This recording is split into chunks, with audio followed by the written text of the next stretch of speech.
Okay. చాలామంది ఇప్పుడున్న పరిస్థితుల్లో ఏదైనా ఒక ప్రాపర్టీ తీసుకోవాలంటే భయపడిపోతున్నారు. అంటే దానికి నిజంగా అప్రూవల్ ఉందా లేదా? తీసుకోవచ్చా లేదా? అని ఎవరికైనా ఒక డౌట్ వస్తే కనుక దాన్ని మీరు ఎలా క్లారిటీ ఇస్తారు దానికి? జనరల్‌గా మీరనేది ఏందంటే ఆఫ్టర్ లాంగ్ టైమ్ 2007లో మనకు హెచ్ఎండిఏ అనేది వచ్చింది. హ్మ్.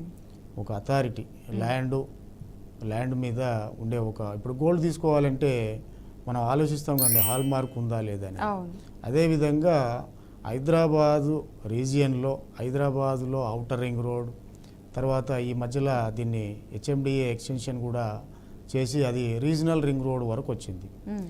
దీనిపైన మనం ఏ ప్లాటు తీసుకోవాలన్నా కూడా ఆ వెంచర్కి హెచ్ఎండిఏ పర్మిషన్ ఉన్నదా లేదా అనేది ఆలోచించాలి.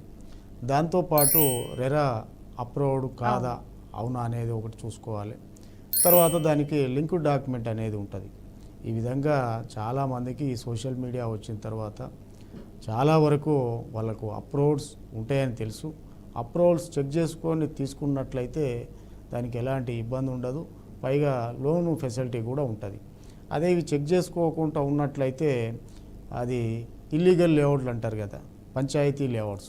ఆ పంచాయతీ లేఅవుట్స్లో తీసుకున్నట్లయితే అందరికీ దీనిపైన అవగాహన నాలెడ్జ్ అనేది ఉండదు. కాబట్టి దాంట్లో ఏదన్నా చిన్న మిస్టేక్ జరిగితే మనం పెట్టినటువంటి క్యాపిటల్ ఎన్నో సంవత్సరాలుగా మనం సేవ్ చేసి ఒకేసారి తెలియక ఆ విధంగా ఇన్వెస్ట్ చేస్తే మొత్తం లాస్ అయ్యే పరిస్థితి ఉంటుంది.